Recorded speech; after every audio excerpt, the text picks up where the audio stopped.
So this time it is NXP on the blue side and we have Omega on the red. Okay.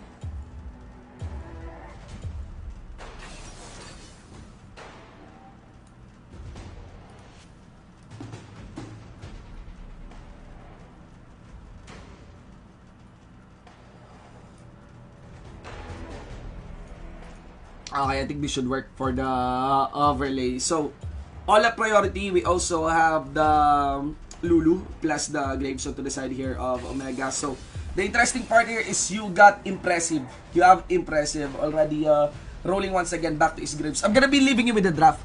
Let me just put some coffee on and we can do the shotters for this.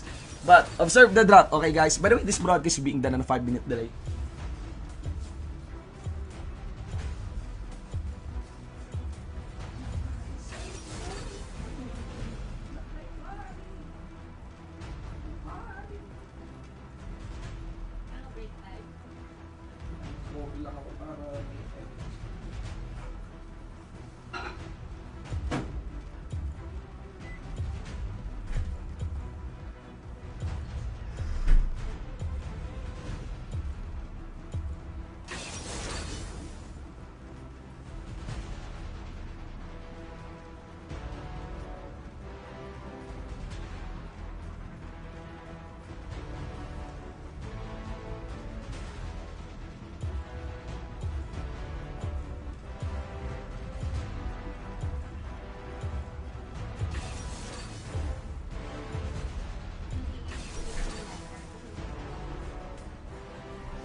Welcome to Wildrift.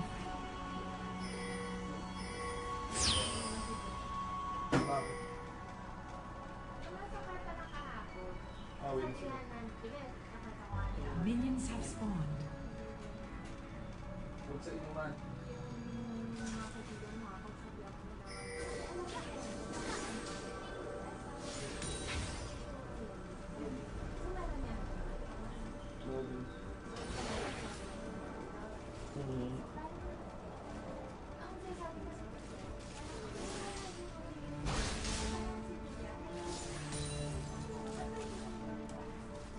Yeah. Check. Sorry guys. Let's get back into the game. We have the game officially started with our camera onto Zaymich. Just grab some coffee so that we can properly do a broadcast of this one. Here we go guys. Game number 2, NXP versus Omega. So far, no heavy engagement, and yeah, I'm confident no first blood yet between these two teams. If you want to unlock what will happen here, observe if they're gonna be doing their trades first on terms of turrets. But from the way it goes, it seems it won't be. We are seeing some members here of NXP already converging onto the blue side buff. You have Impressive here. You can also duel up with the all up here being present. And Zaymich will just land his own charm towards that blue buff, not really towards Impressive. And it's gonna be very risky because Impressive will fully focus onto him. There we go, we got 3 members already sent for the side of NXP down at the bottom lane. And remember, this is the position quite perfect for an all-up talk, so we go for the dive. The problem is the minion waves are not spelling perfect for him. So what will happen is that Omega, seeing the trade being done on their own blue buff, they're gonna go for the blue buff also of NXP. This is how you steal the blue buff in between these two lanes, especially within the smite range. You can still secure that before you go for the reset. So right now, really looking forward. This Graves by Impressive is the player that made me consider Graves an S+ tier on the jungle. But I think I would have to remove that on my tier list release. I'm just waiting for the next patch, honestly. But I think I'm gonna be releasing my tier list a bit early once the patch arrives. We are entering March, and I'm quite confident we have a new patch coming in. I'm not so sure though what will be the adjustment, but I think we are entering the Targonian patch, wherein Katarina, Leona, and even the Pantheon will be shown, will be sent. Alright, let's see here. Omega, once again, this is the trade we're talking about. 2-minute mark. You're gonna be seeing multiple members being sent towards the side lanes. They're gonna be completing that. Minion wave, will that be enough? The one who's taking some aggro would be of time-lapse. They need to do the reset. It would be on a rise. Reroll by Impressive. Should have been Impressive that received some hit on that part, but it doesn't matter. Time-lapse and a rise will be resetting along with Impressive as well. Of course, you see members also of NXP resetting because we will be heading towards the timer for the Drake. You will be seeing also the bottom duo. There you go, Lulu plus the Jinx plus Uze here on the Kaisa and Disaster also. Moving towards the mid, they're going to be converging here. The big headline is of course the Cloud Drake. Let me just arrange again the overlay. I think Omega's overlay needs a little bit more repositioning here. There you go, I think this should work. Alright, let's go.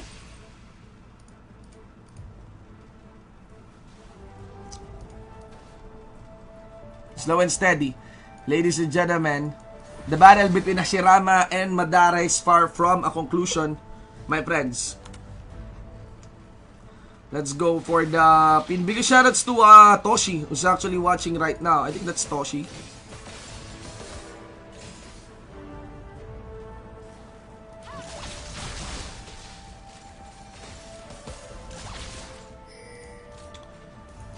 They're now converging here onto the Cloud Drake pit. 7 seconds before the Cloud Drake pit arrives.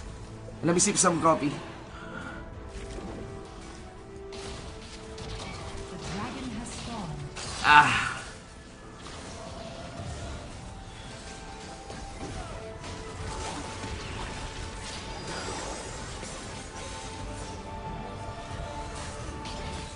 The Drake has been resetted. There we go. Makes it awkward for Omega to start on the Drake. They also have the Garen. Can actually see 4 minutes into the game, you got 5 man onto the Drake. Because why not? No one is pleasing yet. And very nice catch there by the Ari. But of course, the fight breaks up. Wild Growth activated towards Impressive. And Impressive knows he's a key target here. He's doubling up with Uzi. He knows he can deal some damage. End of the line to go for the finisher. And Uzi loses the trade clearly against the Graves. That's Kaisa against the Graves. You know that Graves is a bigger gun compared to the Kaisa. And you can actually 2 members gun against the NXP here as Omega will be focusing towards this Cloud Drake. And I think that's it. You have 0-2 and a Cloud Drake for the side of Omega. Very snappy initiate there by Zaymich. I love the initiate in my opinion. But I think the counterplay is just so good for the side of Omega. They have a lot of kite, they have the Jinx, they have the Graves. Makes everything so hard for Joshi to really just push forward. Not to mention, there's really no breathing room. No breathing room for the Olaf to fully commit into the fights with low health. Especially with the Garen on. Just to give you an idea, Garen is one of the direct counters against an Olaf. Olaf is designed to be really strong, especially if his health is low. He gets spell bump, he gets physical bump and healing every time there's missing health on him. He also earns attack speed every time he's low on health. But you don't want to go low on health if you are if you're facing Garen, because Garen deals true damage with a base damage plus 20% of the target's missing health. Basically, execute damage, guys. This kind of damage that depends on low health targets is called execute damage, and there is that. The Rift Herald has spawned. Okay. 0 the word is running game. 2-0. Omega now moving forward towards the Herald. Ladies and gentlemen, again, 1-0 is still the running score for this game, and NXP has taken better control on that game number 1. But Omega now has set their eyes set towards a victory as they fully group up, not allowing any information from Omega to be, any information from NXP to be completed. You can actually see Zaymich just going for the push on the inner chariot down at the bot. And of course, upon taking the Herald, they will drop it like it's hot onto the mid lane part. Impressive into the front line. 2 members gets caught by the bubble here of Nami. And And let's see as nobody will be facing them in the front. Jinx got his own momentum as well. Now in the mid lane, it's still time-lapse going for the kite. So minion waves are cleared as well by the bubble and the tidal waving. Let's see if will Arisen go for the dive. They did so. Arisen go for the hook shot. Where is the charm? Where is the love? No one gets the love. They're coming in from Zaymich, and this might be a very dangerous situation for NXP as minion waves comes in from the mid. But Omega decides they will fall back. They will do the resets, and the damage done onto the turret should be enough. Finally, we got coffee. Finally, we got coffee. You can actually see the impact of coffee for us. Let's look into the items. The one leading the most would be of impressive. Without a doubt, this Graves has always been banned against him. Yamu's Ghost Blade has the page also. Correct. Is that a page? Has the page also plus Kindle Gem, if I'm not mistaken. Right? Yep, Kindle Gem.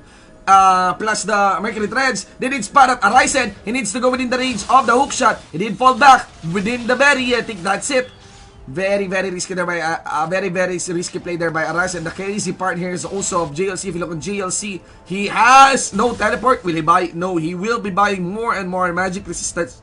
He will be buying magic resistance for this part as he's starting to respect the damage that Zaymich can deal out, and he knows that for the most part, if you build magic resistance, the Bramble Vest should do enough against the enemy team. He also has the Sandpark Cape for that part, so all you need is to just stick it to the members of NXP. Disaster, top position, very aggressive play there, very impressive. We are 35 seconds before the second Drake of the game spawns into the reef. There you go, impressive baits out the charm end of the line. So many is receiving, but of course not much on the damage. Let's see here, impressive push forwards will be sustained also by the shield of that Oriana and the sustain from the Lulu. And I think 20 seconds will be arriving for the timers as well of the Drake, Mountain Drake that is. Jinx will do the work here for the bottom lane outer turret.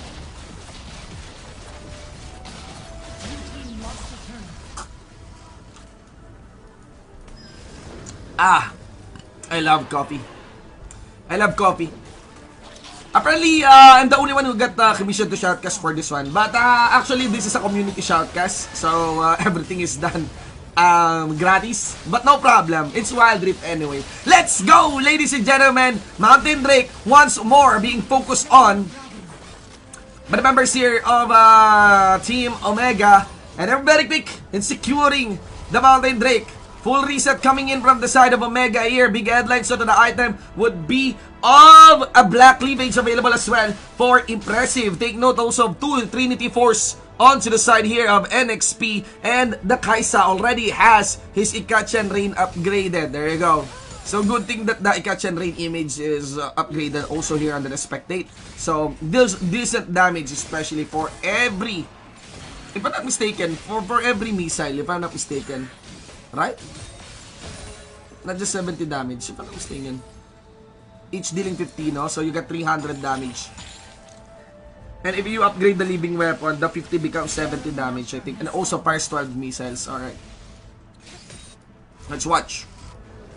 Lots of damage. Very big damage spike really onto the Ikachen Rain. Now, let's see here. Baron, very interesting. Charm, also impressive. Nice dodge. Whoa! Did you see how impressive dodged the Orb of Deception? He actually dodged the forward Orb of Deception, then circled around, dodged also the returning Orb of Deception. It's like dodgeball, really. Now, 37k against 31k. The tension building up on the map would of course be onto the Baron side, onto the mid lane, and also Baron side. But of course, what you'd want to look at is actually this Baron lane here, the solo laners, because this is a setup for a team fight that could lead to the Baron. 10-minute mark doesn't necessarily mean you will force the Baron, but rather you will force a fight to get the Baron. First skill, ladies and gentlemen, coming in from the Garen. Decisive strike to put that. And let's see here as members of Omega. Very quick on rotating for the Baron. As you can actually see, JLC already pushing forward. Will JLC rotate for the Baron? No, Arise is just in the position to go for the bait clear on that. And I think Omega is just baiting things out against NXP. NXP would be wise also. They're just being patient. They don't have vision on the Baron. But, given the fact that I think it's still too early, NXP is not biting the bait against Omega. Even though NXP has no vision on the Baron, just look at this.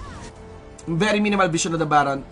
They really didn't go near the Baron. They know that at this point, it's not really an all-in the Baron. Rather, your target is to get the team fight! Oh my god, where's the charm? It doesn't matter as he pushed forward. He has the Wild Growth on, and that would be of the Graves. No need to worry about the charm. You have the Wild Growth, you have the shield. I'm not so sure if the Lulu got hexed there.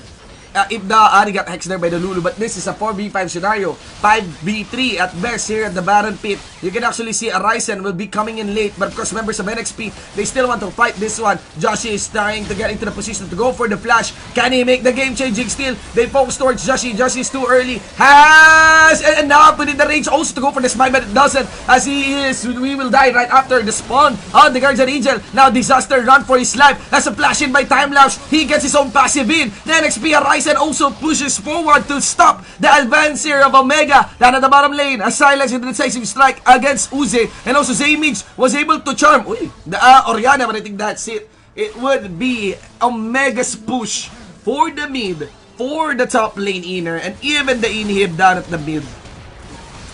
And with that, they can even stay for a bit and also go for this Cloud Drake, Ocean Drake, spawning into the reef. The lead is overwhelming, 12,000 ladies and gentlemen, and Omega decides to signal for the reset. If I'm not mistaken, I think Omega just, I'm not too sure, they just became, they became the champion of the Zenith League right after NXP became the champion of Frontier League in the same day,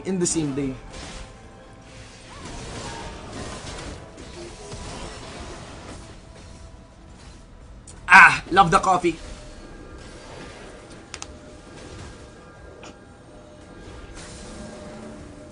Alright, let's go.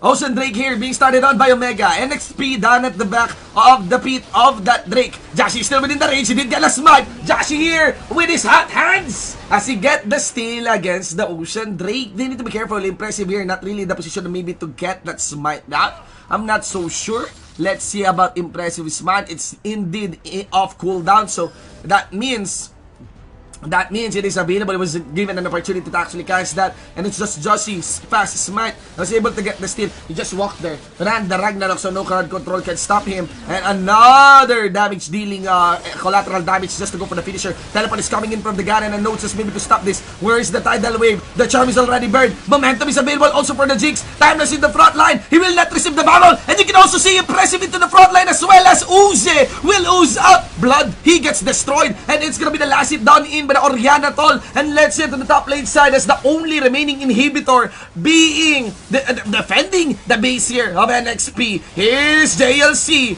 Jaren, ladies and gentlemen. And let's see here as Timelapse also along with Stronger push forward to the top lane inhibitor turret. The Nami gets fish out by the Orianna as Timelapse will also push forwards against Zaymage.